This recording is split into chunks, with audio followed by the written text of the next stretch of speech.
Kalau guru-guru yang ya katakanlah sudah 50-an ke atas itu mendekati masa-masa pensiun, mereka itu sudah alergi itu nengok teknologi ya, nah itu digital, gimana gitu tuh ya. Pak? Karena gini, konsepnya kan sederhana.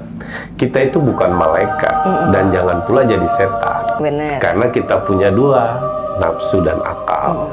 Ada pola yang ditanamkan. Kalau mau ngajar, ya harus belajar. Kalau mau ngajar harus Ya, belajar. IG itu boleh dicek di seluruh Indonesia, itu semua pengurusnya itu guru. Ini mau guru SD.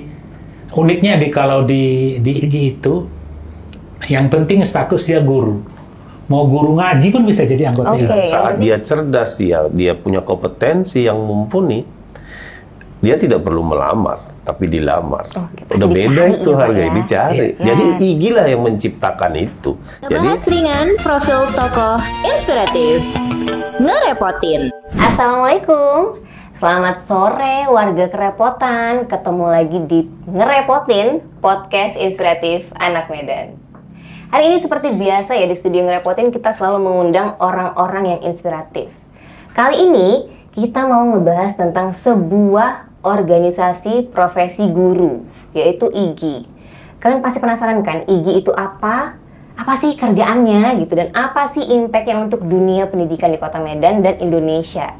Tapi sebelum kita ngobrol-ngobrol dengan narasumber kita, Alia nggak lupa nih, Alia nggak bosan-bosan nih mau ngingetin kalian untuk subscribe channel ini dan kalian tekan loncengnya, terus kalian komen dan kalian share ke semua sosial medianya kalian. Buat kalian yang udah subscribe, Alia ucapin terima kasih banyak. Ini semoga kalian semua sehat-sehat di tengah gempuran cuaca yang kurang oke ini ya gengs ya. Oke, nah ini adalah memperkenalkan ke kalian tentang sosok dua orang narasumber kita yang seru hari ini. Nah, hari ini kita ada kedatangan seorang wakil ketua umum 1 pengurus pusat IG. Beliau juga adalah koordinator wilayah Nanggro Aceh Darussalam sampai Lampung, itu ada sekitar 10 provinsi. Beliau adalah Dr. Andes Haji Mulyadin Harahap MM. Satu lagi nih gak kalah keren juga nih, ada seseorang. Nah, beliau ini adalah Kepala Bidang Olahraga Seni dan Budaya Pengurus Pusat IG. Dan selain itu juga beliau punya banyak banget profesi lainnya. Selain menjadi dosen, beliau juga kepala sekolah di sebuah SMP negeri di Kota Medan. Beliau juga pernah datang nih ke podcast yang Ngerepotin baru-baru ini. Kalian pasti masih ingat kan? Yang ngobrolin soal bullying, siapa coba? Ya, benar, ada Bapak Samiun Alim, SPD MPD di studio kita. Langsung aja kita sapa narasumber kita.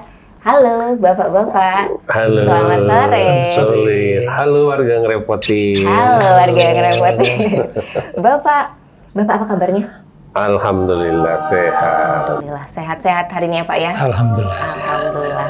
Hari ini kita mau ngobrol-ngobrol tentang organisasi profesi guru, IG ya Pak ya. Ini pasti warga-warga kerepotan juga udah penasaran apa sih IG ini sebenarnya Pak, ya kan?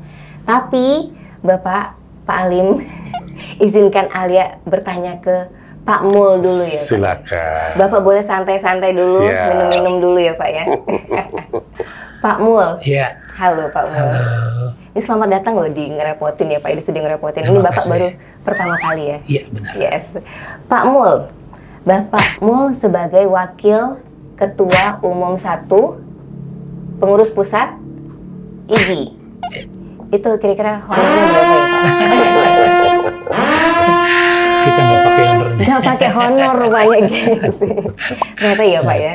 Iya. Pak, tapi ini pertanyaan yang serius ya Pak. Iya. Ini kita mau nanya soal IG. IG ini apa sih sebenarnya Pak? Boleh nggak Bapak ceritain ke warga kerepotan Pak? Boleh, terima kasih. Sebenarnya IG ini dulu namanya adalah Klub Guru Indonesia. Klub Guru Klub Indonesia. Guru Indonesia. Oke. Itu berdiri tahun 2000, diprakarsai oleh Bapak Ahmad Rizali. Kalau Pak Ahmad Rizali ini sehari-hari disebut dengan Pak Nanang. Nah kemudian di 2005 terbitlah Undang-Undang Guru dan Dosen bahwa ada poin-poin tertentu yang menyatakan setiap organisasi itu harus terdaftar gitu ya, terdaftar di Kementerian Hukum dan HAM. Nah, pada saat itu IGI mendaftarkan diri, KGI ya waktu itu, KGI mendaftarkan diri di Kementerian Hukum dan HAM. Namun pada saat mendaftarkan diri itu tidak boleh ada kata klub. Ya, tidak boleh ada kata klub. Maka atas inisiatif pengurus waktu itu, klub itu diganti dengan ikatan. Maka namanya resmi menjadi Ikatan Guru Indonesia. Dan kita resmi sudah diundangkan melalui Kemenkumham itu pada tanggal 26 November 2009. Pak. Nah itu salah satu poin di Undang-Undang Guru dan Dosen itu tepatnya di pasal 41 ayat 3 itu menyatakan bahwa setiap guru itu wajib menjadi anggota organisasi profesi guru. Jadi semua guru di Indonesia ini sebenarnya wajib menjadi anggota organisasi profesi ya. Terserah dia mau organisasi profesi mana yang mau dia pilih. Ini kan Pak, berarti organisasi profesi guru ini ada banyak banget ya Pak? Banyak. Yang paling familiar sama kita ini kan PGRI ya Pak. Ya, mungkin warga-warga kerepotan juga lebih sering dengar PGRI ya Pak, untuk organisasi profesi guru gitu. Nah ini apa bedanya PGRI dengan IGI Pak? Kalau PGRI itu kan yang kita tahu selama ini dia lebih banyak di regulasi ya. Artinya kalau ada keluhan-keluhan guru tentang misalnya tentang peraturan-peraturan dari pemerintah yang mungkin masih mengganjal, itu biasanya tugas PGRI. Sedangkan kami di Ikatan Guru Indonesia ini fokus utamanya adalah meningkatkan kompetensi guru. Jadi kami selalu melakukan pelatihan-pelatihan di semua lini, dari mulai daerah, wilayah, sampai ke seluruh Indonesia. Jadi kita fokusnya di situ, meningkatkan kompetensi guru. Meningkatkan kompetensi guru, ya Pak. Tapi Pak, emangnya ada apa dengan kompetensi guru kita hari ini Pak? Kenapa harus ditingkatkan? Apakah nggak segitu oke-nya gitu Pak? Apalagi sudah ada Perdirjen ya, Perdirjen 2626 itu ada 4 kompetensi guru ya, yang harus diemban oleh guru tadi. Nah, jadi banyak guru-guru tidak memenuhi kompetensi itu. Yang mana tuh Pak yang belum? Salah satunya kompetensi pedagogik ya. Apalagi kalau guru-guru yang bukan. Kok pedagogik itu adalah? Itu kan biasanya ilmu yang berkaitan dengan teori dan praktek mengajar. Kalau misalnya ada guru-guru dari umum itu kan dia tidak menguasai itu. Tapi kalau lulusan LPTK misalnya seperti Unimed dan sebagainya itu memang diajarkan di kampus. Jadi mereka tahu gitu. Nah, kita kan sekarang dilemanya ada guru-guru di lingkungan kita ini dia bukan dari keguruan. Katakan saja dia sarjana hukum tapi dia terlempar menjadi guru gitu, jadi guru PPKN. Ada guru yang lain seperti itu juga. Nah, ilmu pedagogi itu dia tidak mendapat waktu dia di perguruan tinggi. Nah, itu yang ditekankan di Perdirjen itu. Nah, sehingga kompetensi itu perlu ditingkatkan. Apalagi misalnya sekarang kan zamannya kan sudah digital ya. Kalau guru-guru yang ya katakanlah sudah 50-an ke atas itu mendekati masa-masa pensiun, mereka itu sudah alergi itu nengok teknologi ya. Nah itu digital, gimana gitu. tuh Pak? Sementara kan kita kalau belajar tuh sekarang udah harus digital ya Pak? Makanya kalau kami di Ikatan Guru Indonesia malah pangsa pasarnya itu guru-guru yang itu tadi gitu ya, guru-guru yang usianya sudah ke atas itu ya Pak. Itu kalau diapain Pak guru-guru? Kita latih. Kita kalau menjadi anggota IGI ini kan kita mengadakan pelatihan-pelatihan itu tidak berbayar. Apalagi sekarang sejak kemarin itu ada COVID itu kita kan selalu menggunakan secara virtual ya, melalui Zoom meeting atau Google Meet dan sebagainya. Dan itu kita lakukan. Bahkan di daerah-daerah itu dalam 1 minggu itu 2-3 kali mereka melakukan itu. Nah, disitulah mungkin guru-guru itu mulai tertarik gitu. Apalagi kan sekarang pemerintah itu menerapkan kurikulum merdeka ya. Ada aplikasi, ada hal-hal yang perlu disampaikan itu. Nah, IGI hadir di situ untuk melatih kawan-kawan itu. Jadi kita ada moto sharing and growing together, berbagi dan tumbuh bersama. Apa yang ada sama saya tularkan kepada teman yang lain. Begitu juga misalnya Pak Alim dia punya satu metode atau apa gitu yang kira-kira itu mendorong daripada kompetensi guru itu ditularkan. Gitu. Nah seperti itu. Pak, tadi kan kita ngobrol tentang guru-guru yang usianya udah lanjut usia ya Pak ya, tapi harus melek digital gitu. Nah kan dari IGI ini menyarankan ngasih fasilitas untuk Zoom meeting ya Pak ya, untuk ngasih materi ke guru-guru yang tadi sudah lanjut usia tadi. Apakah itu efektif Pak? Hasilnya gimana Pak? Sejauh ini yang sudah kita laksanakan itu sangat efektif ya, apalagi kalau sekarang kan di kementerian itu ada namanya PMM ya, Platform Merdeka Mengajar. Guru-guru itu dituntut untuk mengupload karyanya melalui aplikasi itu. Jadi mau tidak mau, suka tidak suka dia harus harus gitu belajar. Ya? Walaupun mereka itu ya terbata-bata belajarnya, tapi kami siap untuk membantu mereka. Keren banget kalau dari tugasnya IGI ini kan. Jadi warga kerepotan ternyata kita udah tahu ya bedanya PGRI dan IGI. Kalau PGRI tadi lebih ke urusan administratif ya Pak ya, untuk guru-guru ya, dan regulasi. Kalau IGI ini lebih untuk meningkatkan kompetensi guru. Menarik banget ya Pak ya. Terima kasih banyak loh Pak untuk penjelasannya. Ini Alim mau pindah ke Pak Alim dulu. Pak Alim udah santai-santai tadi Pak, ini giliran Bapak. Bapak, ini IGI ini kan tugasnya adalah meningkatkan kompetensi guru nih. Apa nih Pak yang dilakukan IGI untuk mencapai itu Pak? Baik, selamat sore. Assalamualaikum warahmatullahi wabarakatuh. Warga kerepotan, jumpa kembali yang kedua. Yes. Apa ya yang dilakukan IGI untuk meningkatkan kompetensi guru? Tadi sebenarnya sudah disampaikan. Kita melakukan beberapa pelatihan, baik guru, baik daring maupun luring ya. Artinya bahkan yang saya acungi jempol Ikatan Guru, walaupun memang saya orang IGI, tapi saya tetap angkat 10 jari saya. Pelatihan untuk IGI itu semuanya gratis loh Mbak. Pak, ini pelatihan gratis gitu, sumber dananya dari mana Pak? Iya, intinya kita coba menggunakan dana yang bisa mereka menjadi relawan, kemudian dari donatur-donatur yang memang punya kepedulian terhadap kualitas pendidikan di Indonesia gitu ya, dana sharing lah. Dana sharing ya ternyata ya Pak ya, Nah, jadi yang dana-dana itu dipakai untuk bikin pelatihan untuk guru tadi ya Pak ya? Iya benar. Kalau Bapak ini kan kita bikin kegiatan tuh pasti banyak banget lah ini ya Pak ya, mentornya itu dari luar atau dari IGI-nya sendiri Pak? Iya, kita tetap menggunakan orang-orang IGI gitu, karena tadi kan konsep IGI itu mutunya ya, Pak Mul, sharing and growing together. Jadi kalau sudah punya, toh dia harus mengimbaskan yang lain. Jadi kita gerakannya gerakan masif. Gerakan masif dan kolektifan juga ya Pak ya, rame-rame. Jadi benar-benar orang IGI semua nih Pak yang patungan untuk bikin kegiatan di IGI Pak. Iya, seperti itulah konsep, sehingga orang kita untuk menjadi anggota IGI tidak ada, bahkan tidak bayar begitu kan. Dan orang-orang yang masuk IGI memang orang yang mau meningkatkan kompetensinya gitu. Memang atas kesadaran sendiri pengen gitu, meningkatkan kompetensi, bergabung di IGI. Bahkan setelah mereka masuk, ya mereka toh jadi relawan begitu kan. Sedikit rezekinya mereka berbagi begitu. Tapi yang dari luar IGI ada nggak sih Pak yang jadi donatur? Sepertinya iya, karena kita misalnya kan ada provider ya. Kita misalnya bahkan kemarin IGI dipercaya sampai jadi organisasi penggerak.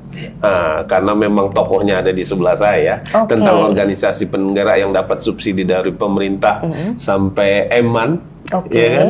Saya pikir tokohnya yang menjelaskan lebih tepat gitu. Berarti ada dari luar juga ada yang donasi? Ada sih, ada. Kalau kita yang selama ini selalu mendapat support itu misalnya dari Samsung, dari Epson, Paragon, ya Telkomsel, itu selalu mendukung kita gitu ya. Jadi seperti yang dikatakan Pak Alim tadi, misalnya kita ada pelatihan, ada webinar itu walaupun gratis gitu, tapi nanti narasumbernya itu disiapkan dari Samsung, Samsung atau dari Epson. Bahkan nanti peserta terbaik itu mereka dapat lagi draw misalnya printer Epson dan sebagainya. Nah seperti itu ya. Jadi banyak banget sebenarnya pihak yang terlibat dan mendukung kegiatan IGI ini ya Pak ya.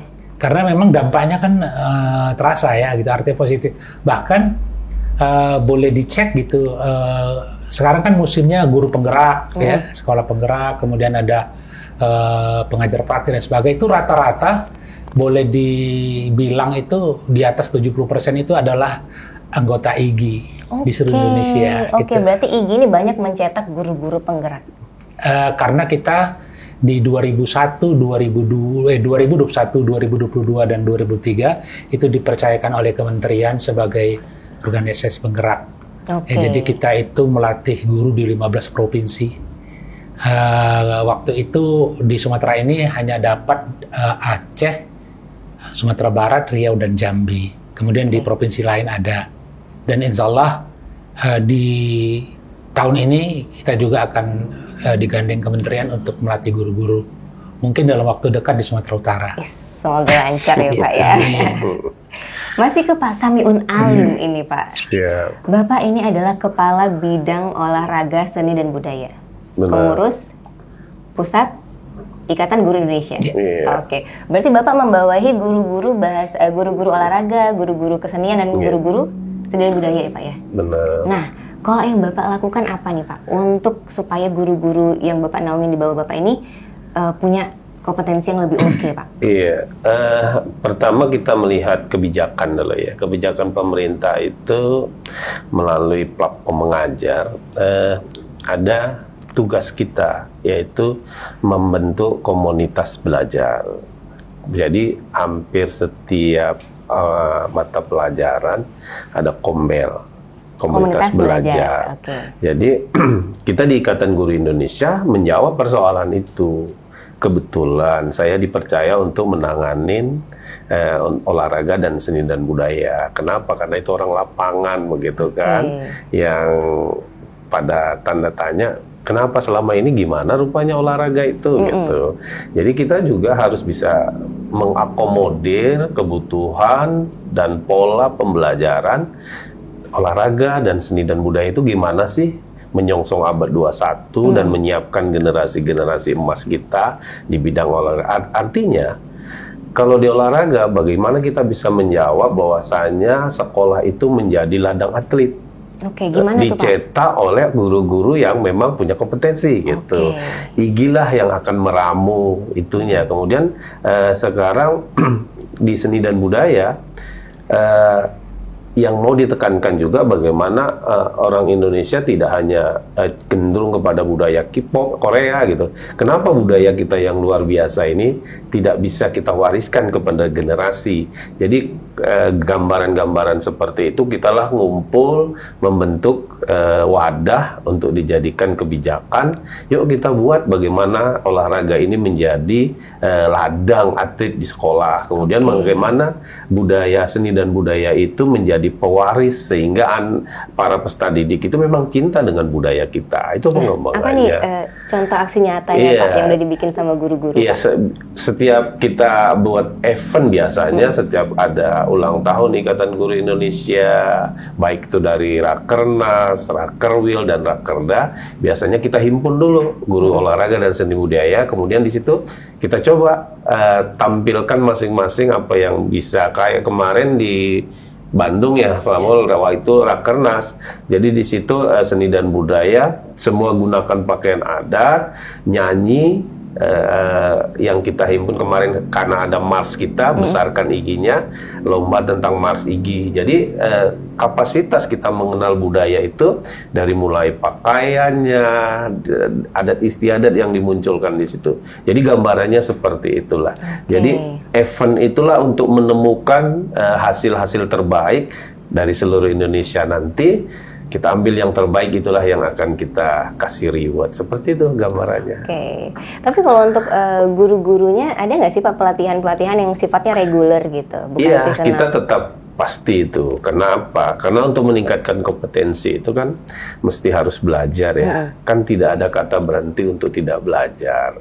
Belajar dulu dan sekarang itu kan beda. Sekarang mungkin digital IT-nya harus lebih. Guru olahraga dan guru budaya, ya mungkin kita harus ajarkan seperti itu, bagaimana anak-anak bisa menggunakan IT-nya dan gurunya bisa mengimplementasikan IT-nya itu untuk proses pembelajaran. Jangan taunya ngasih bola, kemudian anak bermain, gurunya di samping lapangan, tepuk nggak tangan, dipantau iya, gitu ya, Pak, ya. gitu. Jadi apa sih efek besar dengan menggunakan digitalisasi? Kan memang sudah masanya. Anak lebih cenderung senang, mereka perhatikan, kemudian bahas bersama. Dengan nonton bareng mereka punya apa ya, masukan-masukan sendiri. Kenapa ini tidak bisa goal, misalnya seperti itu dibahas dengan menggunakan jadi pendekatan digital gitu. Diskusi jadinya iya. Pak ya. Oke. Kalau misalnya pelatihannya itu ada nggak sih Pak yang berupa digital atau webinar gitu? Iya, tetap dilakukan itu. Kenapa? Sekarang kan hampir semua sekolah itu ngajar itu sudah menggunakan InFocus ya sebagai media pembelajaran. Jadi guru-guru itu cenderung buat PPT misalnya, buat video. Jadi ditonton sama anak didik, bahkan pemainnya atau yang aksinya itu, kalau anaknya sudah bisa diambil videonya. Bahkan anak-anak diberikan kebebasan untuk membuat semacam video, kemudian mana yang terbaik, itulah yang ditayangkan sama-sama untuk disaksikan. Jadi saya pikir kreativitas itu juga dituntut, begitulah ya. Artinya pembelajaran yang konvensional itu coba kita tinggalkan, melakukan pembelajaran pendekatan yang digital. Kita punya metode yang baru ya Pak ya untuk mengajarnya Pak ya.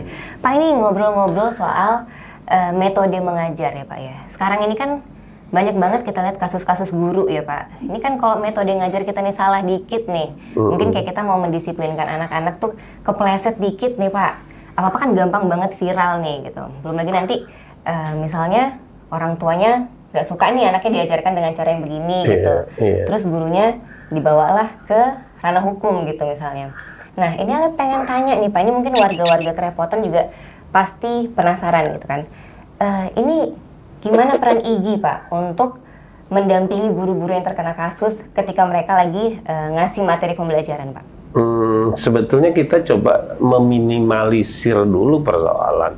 Kenapa? Saat kita coba mengenalkan itu terhadap konsep-konsep yang tidak melanggar hukum, saya pikir kewaspadaan itu ya, kalau bahasa keren di olahraga itu namanya tindakan preventif, mencegah. Apa yang dilakukan di situ? Semua warga pendidik, waktu di awal tahun ajaran itu, seperti yang akan datang itu di Juli, itu kita harus kerjasama dong dengan orang tua. Namanya pendidikan parenting kan. Mereka kita tahu batasan, aturan, dan hal-hal yang mereka inginkan. Jadi nyambung klub antara kebutuhan orang tua dan kemampuan sekolah untuk meminit anak-anaknya jadi satu. Itulah yang jadi MOU. Setelah itu di MOU kan, ya mungkin orang tua akan belajar. Karena gini, konsepnya kan sederhana. Kita itu bukan malaikat dan jangan pula jadi setan. Benar. Karena kita punya dua, nafsu dan akal. Sehingga kalau kita sudah ada pencerahan dengan orang tua, udah nyambung dia, saya pikir mereka paham. Kalau sudah paham, berarti kan saling memberikan masukan, bukan malah apa ya, menyimpang dari kebijakan. Jadi aturan-aturan itu di sekolah memang harus jelas lah. Kalau tidak, misalnya orang tua nggak kepingin loh anaknya dididik dengan kekerasan, kan semuanya bapaknya kan gitu. Anak-anak dibentak dikit aja tuh kayak udah ngadu sama orang tuanya gitu kan, bawa pengacara langsung gitu kan Pak, bener ya Pak. Kadang-kadang kan ada kasus, walaupun kita udah preventif nih Pak, kita nggak pengen nih ada kejadian yang begitu, tapi tetap aja kan hari ini kita memang lihat di berita tetap aja ada kasus yang begitu gitu. Nah ini apa nih yang dilakukan IGI untuk mendampingi guru-guru yang udah terkena kasus itu Pak? Iya. Atau boleh saya tambah? Silakan. Beberapa waktu belakangan ini itu organisasi profesi sudah diundang oleh kementerian. Topiknya itu adalah tentang tata kelola organisasi profesi guru. Jadi kita sudah berapa kali mengikuti itu, dan teman-teman guru di seluruh Indonesia, khususnya di Sumatera Utara, itu bisa nanti melihat kalau nanti peraturan itu sudah dipublikasikan. Salah satunya adalah tentang perlindungan guru yang kasus tadi itu. Karena selama ini banyak kita lihat kasusnya itu ringan sebenarnya.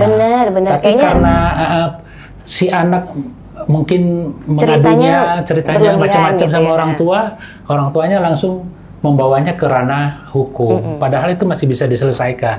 Nah ini dalam waktu dekat nanti akan dipublikasikan atau diterbitkan oleh kementerian. Jadi ada semacam peraturan pemerintah tentang tata kelola guru yang selama ini mungkin boleh jadi tuh orprov itu jalan masing-masing, jalan sendiri-sendiri.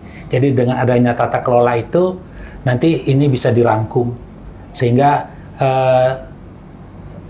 dia bisa berjalan dengan baik sesuai dengan tupoksinya masing-masing. Salah satunya mungkin perlu saya sampaikan bahwa di organisasi profesi nanti syarat menjadi pengurus itu harus guru. Oke. Jadi kalau dia bukan guru tidak bisa. Oh, kalau sekarang masih ada yang bukan guru? Masih ada. Misalnya apa? Masih ada, misalnya dia sedang menjabat di satu instansi, dia jadi pengurus organisasi profesi. Kalau kami di IGI itu ada istilah apa ya, paling pantang ya. Pantang.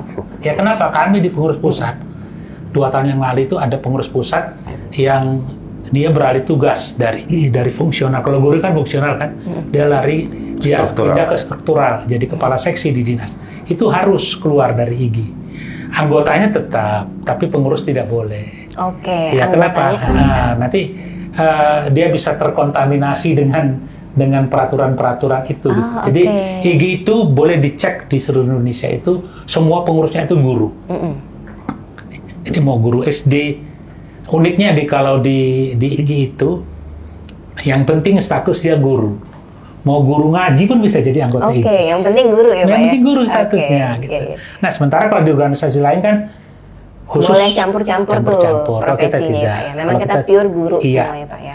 Berarti Pak, nextnya akan ada badan hukum yang akan mendampingi guru-guru nanti. Iya, nanti dikeluarkan oleh Kementerian Pendidikan dan itu hasil kolaborasi dari berbagai organisasi profesi ya yang ada di Indonesia itu. Salah satunya kita ikut di dalam tim itu. Gitu. Berarti ini menjawab keresahan para guru-guru yang takut banget tiba-tiba viral ya Pak ya? Iya, karena di Ikatan Guru Indonesia pun ada bidang advokasi ya, kayak gitu dia. Oh ternyata di bidang advokasinya ada, kita baru terbitkan kemarin itu di kepengurusan ini ada bidang advokasi dan perlindungan. Perlindungan guru. Itu sejak kapan Pak adanya Pak? Sejak di kepengurusan yang sekarang. Di tahun 2021-2026. Oke. Berarti udah ada lah badan yang mengurus itu ya Pak ya, badan hukumnya ya kan. Pak, pernah nggak sih kalau IGI itu menangani sebuah kasus yang lagi dihadapin seorang guru Pak? Waktu itu pernah ya, kasus guru yang di Sulawesi Selatan ya. Tapi itu masih masa kepengurusan yang lama ya. Artinya bukan masa kepengurusan kami gitu. Ya itu tadi guru yang menghukum muridnya, kemudian orang tuanya membawanya ke ranah hukum, dan itu alhamdulillah sudah selesai ya. Sudah selesai. Diselesaikan dengan kekeluargaan. Iya, dengan kekeluargaan. Tapi waktu itu memang di kepengurusan yang lama itu belum ada bidang advokasi. Nah, atas dasar itulah di kepengurusan baru 2021-26 itu dimunculkan bidang advokasi dan perlindungan. Ini warga-warga Kerepotan seru banget ya kita ngobrol dengan bapak-bapak tentang IGI. Kita makin tahu banyak nih tentang organisasi profesi yang satu ini ya, Ikatan Guru Indonesia. Yes. Ini warga Kerepotan, ini kita mau ngobrol yang menarik-menarik lagi, yang seru-seru lagi. Tapi ada yang gak kalah seru nih. Ada mau ngajakin kalian untuk follow sosmednya Ngerepotin. Nah di situ nanti akan ada berita-berita seru lainnya dari mancanegara maupun dari Indonesia yang setiap harinya akan update terus buat kalian. Jadi kalian follow sosmednya Ngerepotin di sini. Oke, balik lagi ke studio bersama 2 narasumber kita yang luar biasa hari ini ya. Bapak, ini ada mau nanya nih. IGI sudah berjalan selama ini ya Pak ya. Ini kan pasti ada program-program baru ya, program-program pamungkas nih Pak. Apa ini program terbarunya dari IGI Pak? Kalau yang sekarang ini sedang berlangsung itu ada kita sedang memprogramkan itu IGI Umroh. IGI Umroh. Iya, jadi kita mengajak teman-teman dari seluruh Indonesia itu untuk umroh bareng bersama IGI. Banget. Dan itu sudah 2 kali. Sudah 2 kali terlaksana. Kemarin di Desember itu langsung perjalanan umrohnya dipimpin oleh Ketua Umum. Itu Desember sampai awal Januari. Kemudian kemarin barusan di Umroh Syawal, Umroh plus Turki Kebetulan yang bawa rombongan saya sendiri waktu itu. Ya, jadi ada guru-guru dari berbagai penjuru Indonesia.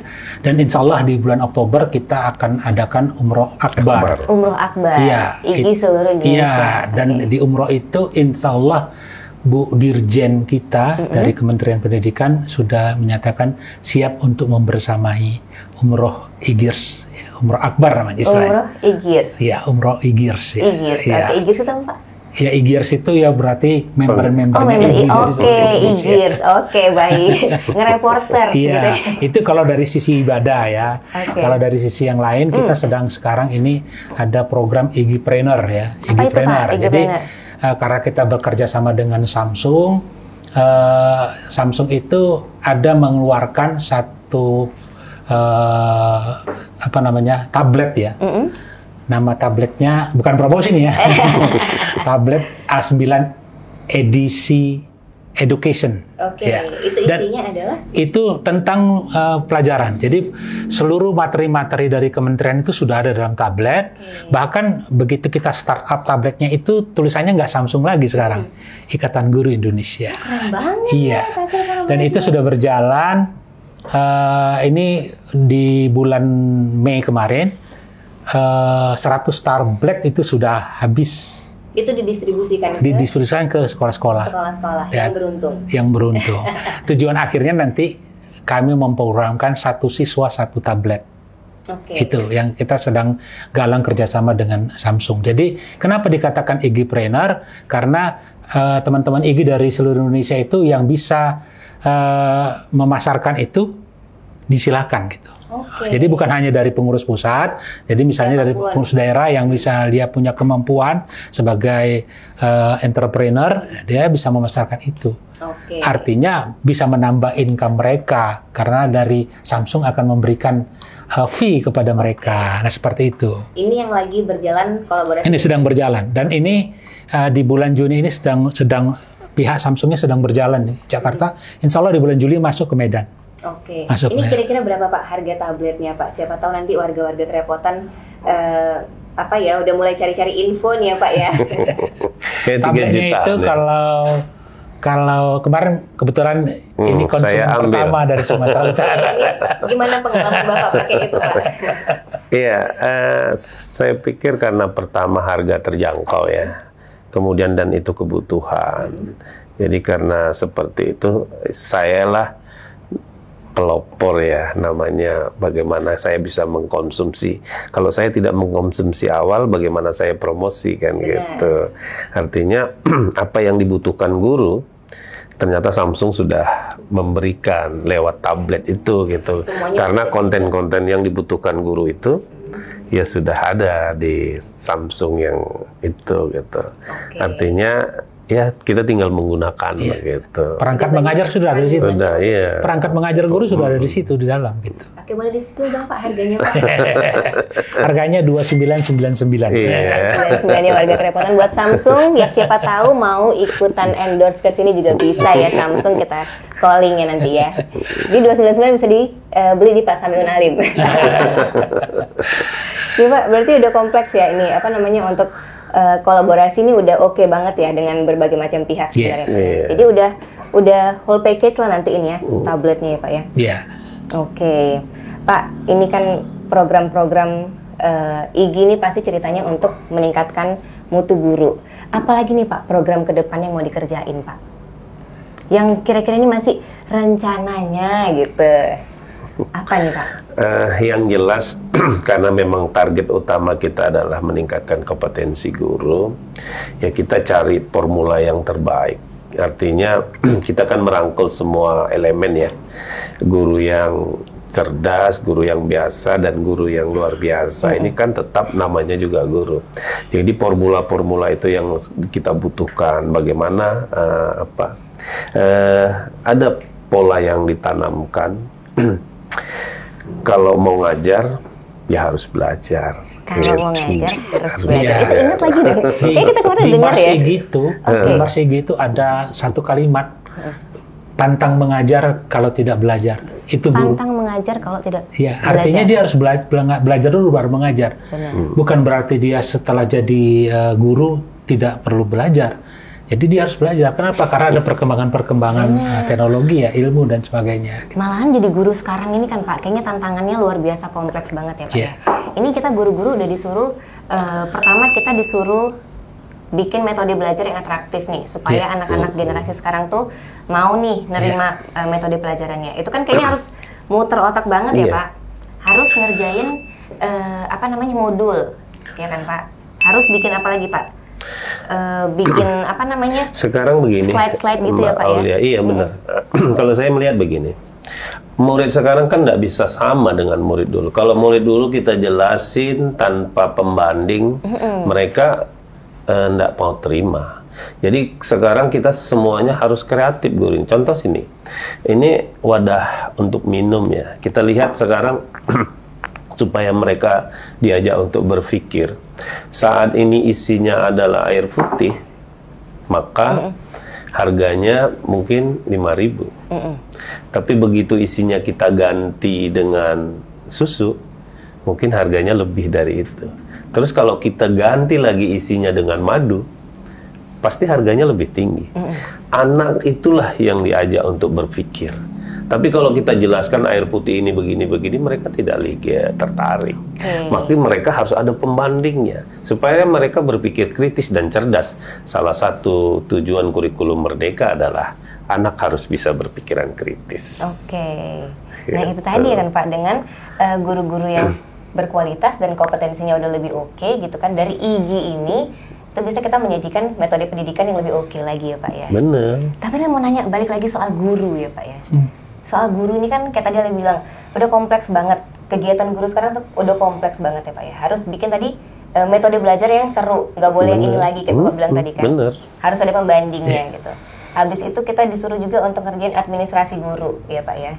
Sementara nih Pak, kan ini bukan rahasia umum lagi ya Pak, kalau kompensasi guru ini kan termasuk kecil ya Pak ya.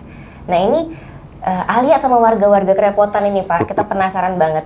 Nah ini IGI ambil peran gimana nih dalam menghadapi fenomena ini Pak, keadaan ini? Kalau kompensasi itu kan relatif menurut daerah ya.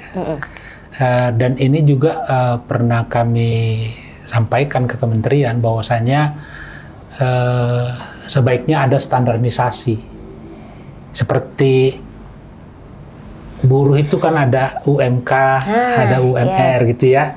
Nah, kami sudah menyuarakan ini ke kementerian bahwasanya seharusnya ada standarisasi gitu. Standarisasi itu kalau kita lihat ada sekolah itu yang memberikan tinggi kepada gurunya, ada juga yang rendah. Bahkan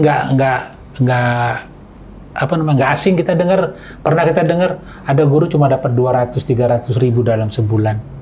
Nah ini harus didorong gitu. Kami sudah menyuarakan ini kepada kementerian, dan harapan kami itu ya itu tadi ada standarisasi ya, sehingga ada standar minimalnya gitu. Jadi tidak tertinggal guru-guru itu di daerah-daerah. Nah,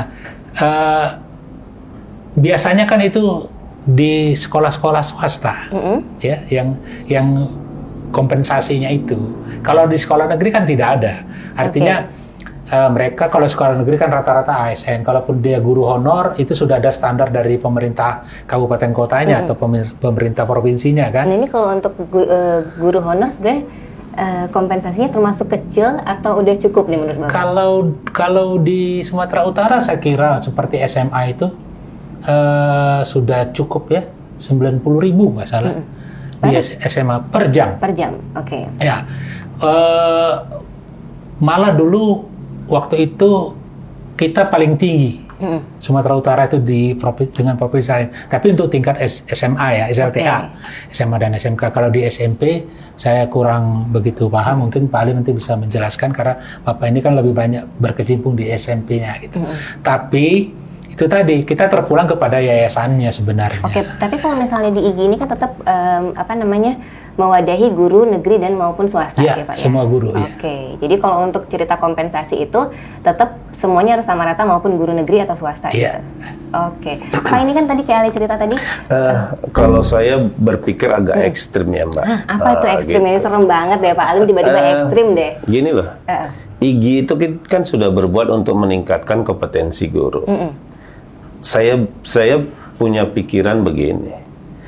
Kalau kita punya kompetensi, kita cerdas, kita di atas rata-rata, maka itulah nilai jual seperti apa yang saya sampaikan. Oke. Tapi kalau kita jadi guru biasa, standar saja, kan tidak ada orang akan menghargai dirinya gitu. Sama dengan minuman tadi kan Pak. Saat kita ganti wadah aja, tapi kemasannya cantik, harga itu berbeda.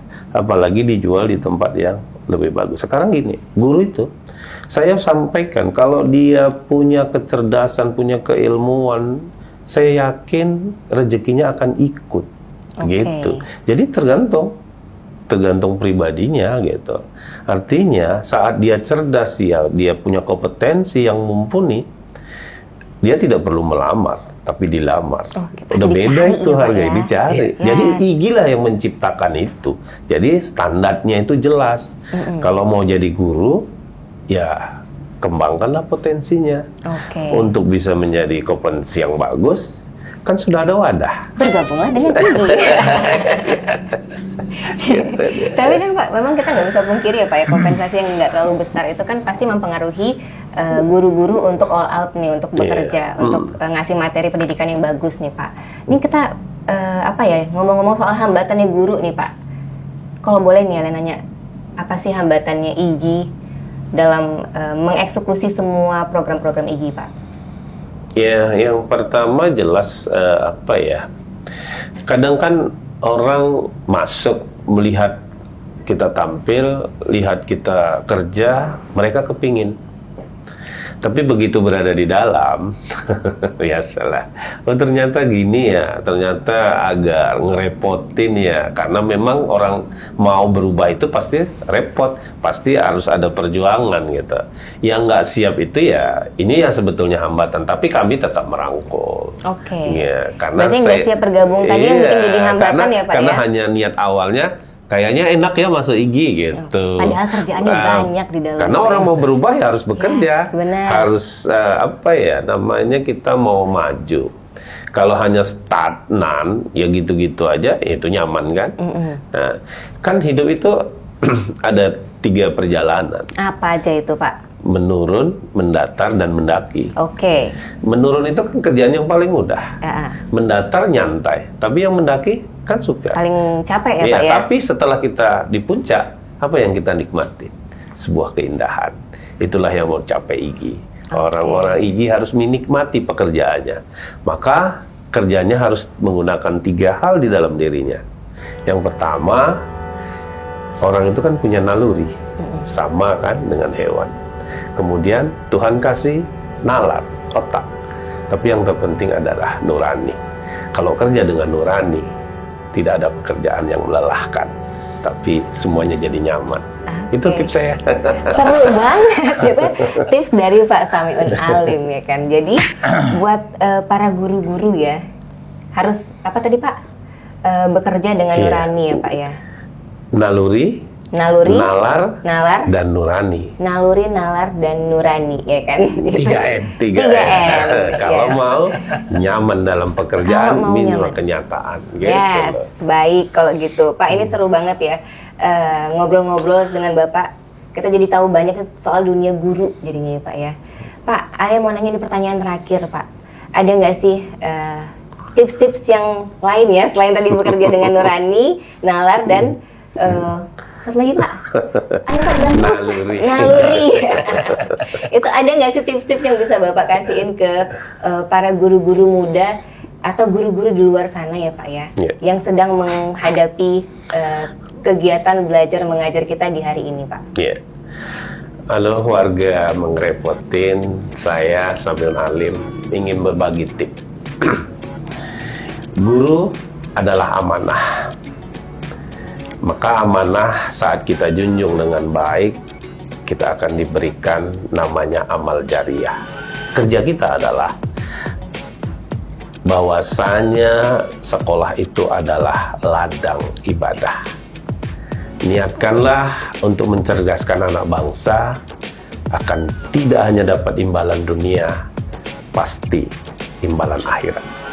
Asik banget sih dari Pak Samion Alim tipsnya. Kalau dari Pak Mul apa nih Pak? Tips buat para guru. Untuk menggapai apa yang dibilang Pak Alim tadi, ayo bergabung sama IGI. Itu aja. Intinya karena udah memang IGI lain. itu tugas pokoknya meningkatkan kompetensi guru. Salah satu misi ketua umum kita yang baru yang sekarang itu adalah menjadikan organisasi profesi berkelas dunia. Itu misi mereka, misi kami dari Ikatan Guru Indonesia. Terbukti ya, kita sudah bekerja sama dan dipanggil di organisasi AWPL tahun lalu di Korea Selatan. Saya kebetulan ikut rombongan itu.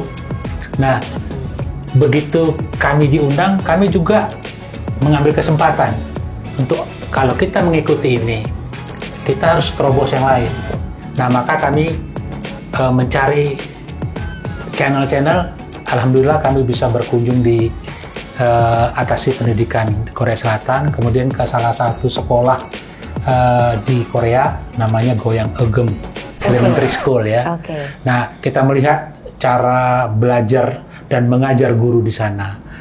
Kemudian secara rutin kita setiap bulan 11 mulai 2022 kita selalu diundang di EduTech Singapura. Ini yang ketiga kita akan ikut di November nanti. Jadi itu tagline ketua umum kami menjadikan IGI itu sebagai organisasi profesi yang berkelas dunia. Oke, keren banget. Warga kerepotan, jadi kalian sudah tahu kan kalau misalnya untuk menjadi guru yang berkompetensi, bergabunglah dengan IGI. Iya. Bapak makasih. Ya. Kenapa Pak? Promosi ya. Dong. Ini Alia jadi ambasador IGI nanti. Bukan, nggak bisa ya Pak ya? Nggak guru soalnya. Boleh jadi anggota IGI, tapi anggota kehormatan. Oh baik. Nah, karena jadi anggota itu namanya anggota biasa itu guru ya, statusnya guru. Kemudian ada namanya anggota luar biasa. Itu biasanya pejabat-pejabat pemerintah yang care terhadap pendidikan itu kita angkat ya. Contohnya bukan promosi ya. Itu adalah pakar Ikatan Guru Indonesia. Oke, baik. Ya. Kemudian ada yang seperti kita ini gitu, yang care sama pendidikan, itu bisa kita angkat menjadi anggota kehormatan. Tapi tidak boleh jadi pengurus ya. Oke, jadi ngereportin bisa dong jadi anggota kehormatan. Silakan, boleh. Ya ampun. Nanti kita obrolin lagi Pak ya. Ya boleh. Bapak-bapak, terima kasih banyak loh waktunya sudah ngobrol di Ngerepotin hari ini. Terima kasih banyak lo sudah ngasih informasi banyak banget soal dunia guru kita hari ini ya Pak ya. Kita ngobrol lagi next time boleh ya Pak ya? Insya Allah. Insya Allah. Sehat-sehat terus Bapak-bapak. Oke. Warga kerepotan seru banget kan. Kita ngobrol hari ini tentang Ikatan Guru Indonesia. Dan podcast kali ini nih kami dedikasikan untuk guru-guru di luar sana yang sedang berjuang untuk menyajikan pendidikan yang lebih baik untuk generasi kita. Semoga dari obrolan kita hari ini bisa menjadi inspirasi dan menjadi pencerahan buat semua guru dimanapun mereka berada. Ya kan? Karena kami tahu nih menjadi guru ini tanggung jawabnya gede banget dan adalah sebuah tugas yang sangat mulia. Terima kasih banyak sudah menonton Ngerepotin hari ini. Kita ketemu lagi di Ngerepotin selanjutnya. Bye-bye. Ngerepotin. Ngebahas ringan profil tokoh inspiratif.